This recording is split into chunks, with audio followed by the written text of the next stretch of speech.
Mick, thanks for joining me here in Croke Park. We'll jump straight into it. And what do you see are the trends in this new year, in 2016? Yeah, well, thankfully, on a wider perspective, the market's up next year. We foresee probably a 15% increase. So hopefully the market's going to be about 160 million. But I think it's a really interesting time for sponsorship in Ireland. I think you could argue that the industry is quite immature and that it's only beginning to come to life in terms of activation in particular. But I suppose what I would see next year would be a more move towards female sports and female brand ambassadors. I think you've got Olympics coming up. Some of our flagship athletes, obviously Katie Taylor, Annalise Murphy, Natalia Coyle. Hopefully see them maybe fronting a couple of Olympic campaigns. That's one. Female sports as well.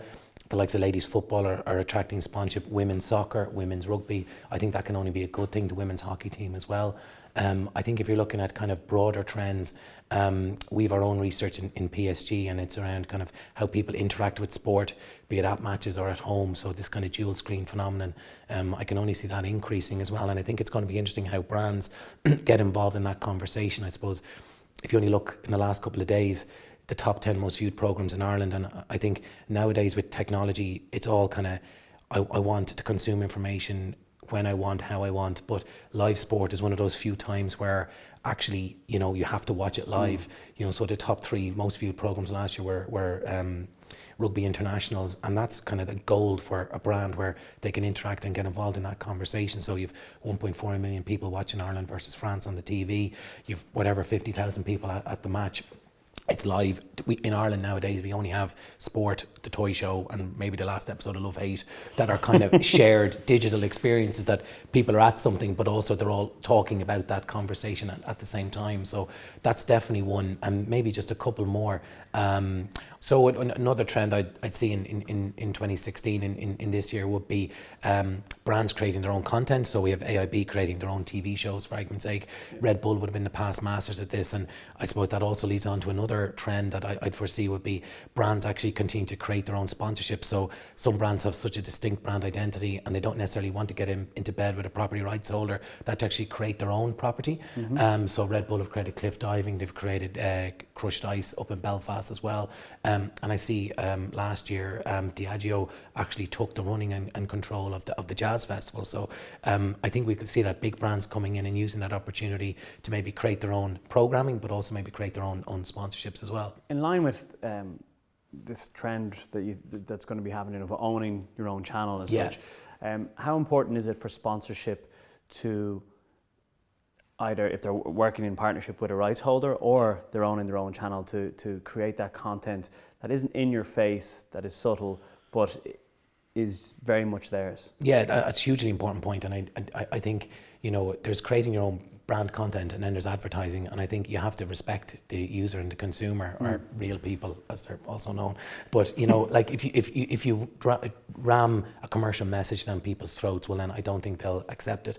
If you create content that people want, I think it doesn't really matter if it's commercially paid for content or if it's content that's generated by editorial. I think if you respect the user and respect and make interesting content, it doesn't really matter where that content comes from. And you think sponsorship then dovetail into above and below the line, and it all comes from the one place? Yeah, or separate silos?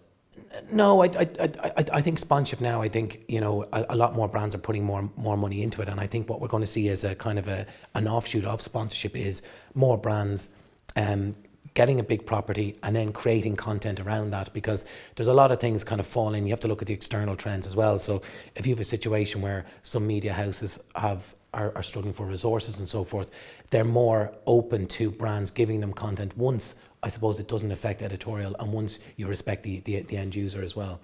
What, if you were sponsoring, what opportunities or what properties or right holders out there are available to people? Well, I suppose in Ireland we've an obsession with the big 3, as I call them. So you have GA, soccer and rugby, and probably about 50% of the sports sponsorship market, the money's filtered into those. They've big commercial divisions. They're hugely popular from a participation point of view, but also from a viewing point of view. However, I think going forward, I think a lot of the so-called minority sports, the likes of, say, basketball, hockey, tennis. There's massive opportunities there for a brand to come along and maybe own a sport for maybe a fraction of the price that they pay some of the big property rights holders. That's not to say that there's not great value in GA soccer and rugby, and you've got a situation now where the rugby team is more popular than it's ever been. The soccer team is qualified for Euros, so there's going to be a massive buzz around them, and the GA always remains popular. But I think if a brand is clever, I think there are big opportunities in some of the, let's say, minority sports. Coming back to the different opportunities are there, and it's been touched on in terms of global versus local. But let's bring it even into an Irish level of city versus parish. Even. Can you explain the difference, the subtle difference between a patronage or a sponsorship, even on the most local, easiest level for people to get involved in sponsorship? Yeah, sure. Of course. I suppose, look, sponsorship in the definition is that you're buying a property right for the use of that property. And I suppose patronage, I would have argued that back in perhaps the 90s and some of the noughties, that some of the GA sponsorships in Ireland were actually, if you're looking at them properly, was more local businessman, has done well, wants to give back to the community, wants the team to do well. So it's almost like back in Florence and the Medici family supporting the arts. There isn't a commercial return necessarily for the local hotel or the local meat bar, he just wants his team to do well. And I think that is the difference for me. And I think some of the GA counties in particular, and I'm just taking that example, it took them a long time, and it's taken them a long time to realise that the day of a guy handing over a cheque for €100,000 to sponsor the county team to get a logo on the front of the jersey is gone. Whereas I think GA counties now are looking at it going, okay, well, we're the biggest sporting cultural organisation in the county. Why don't we sell the fact that we train kids, we're tackling obesity, we're getting involved in every community? So that is a very different sell to a sponsor than would you like to be on the front of our jersey? I think at local level, I think there's still a lot of patronage going on. You've a lot of local businessmen supporting the local rugby team, local GA team. They do it because they're former players. They want the team to do well. But I think it would be folly to say that sponsorship is only for big brands at national level. Like, sponsorship can also work at a very grassroots level. And if you take, for example, local soccer team in Ringsend, for argument's sake, is sponsored by the local pub, Slattery's. I know it's not your own pub, but and in return they get jerseys and they get money to support the club.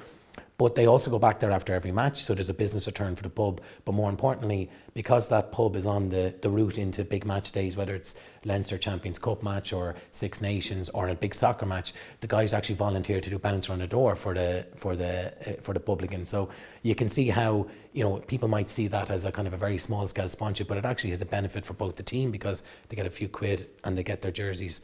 And then there's also benefit for the publican because he gets business and he also gets a lot of big, fit, young lads between the age of 20 and 35 to stand on the door.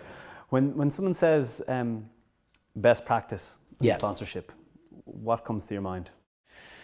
I think that's a really good point. I think, whether it's the biggest brand or the smallest brand, we would work off a couple of premises. I suppose for me, best practice sponsorship is something that's credible. So you take, for example, VHI Healthcare went into the women's mini marathon last year, so it's now the VHI Women's Mini Marathon. VHI is a health insurer. They want people to be healthier. Running is a growing mass participation sport.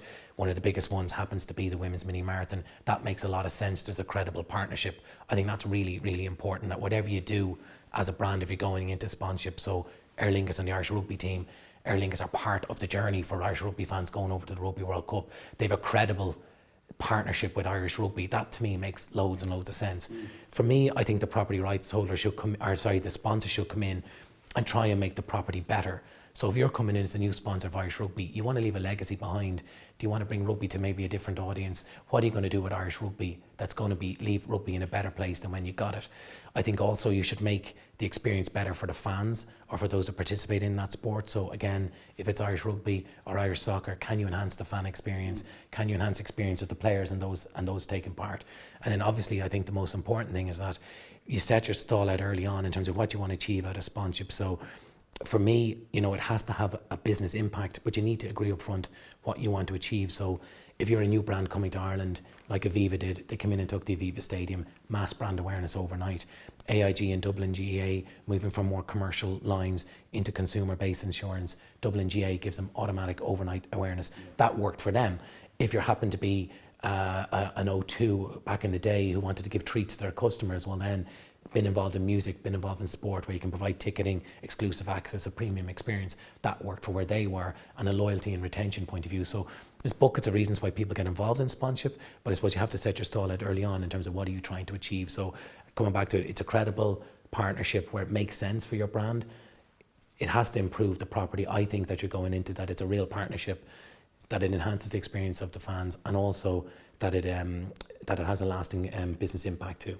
And my final question to you is kind of what we touched on at the very, very start in terms of trends, in terms of innovation in the space of sponsorship, in creating content, owning channels. What do you see as the current trends, and what's getting you excited? Yeah, well, what gets me excited is I think behind the scenes experiences. I think things like connected stadiums. I think where you're having an experience when you walk into a stadium, and technology partners are very, very good at that.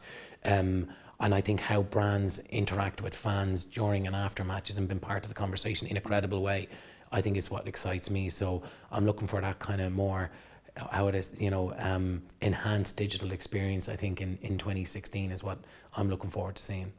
You give that access to what the consumer or customer wants, really. That water cooler, what do they call that? The water cooler kind of effect. Yeah, and I suppose you have to respect the team, and you have to respect that you've played at a high level. You don't want anything to interfere with your match preparation, but what is golden content is behind the scenes content, and I think that is we're going to see more and more and more of that. The NFL do it very well, the NBA do it very well. I can see that maybe coming into Ireland in the next couple of years.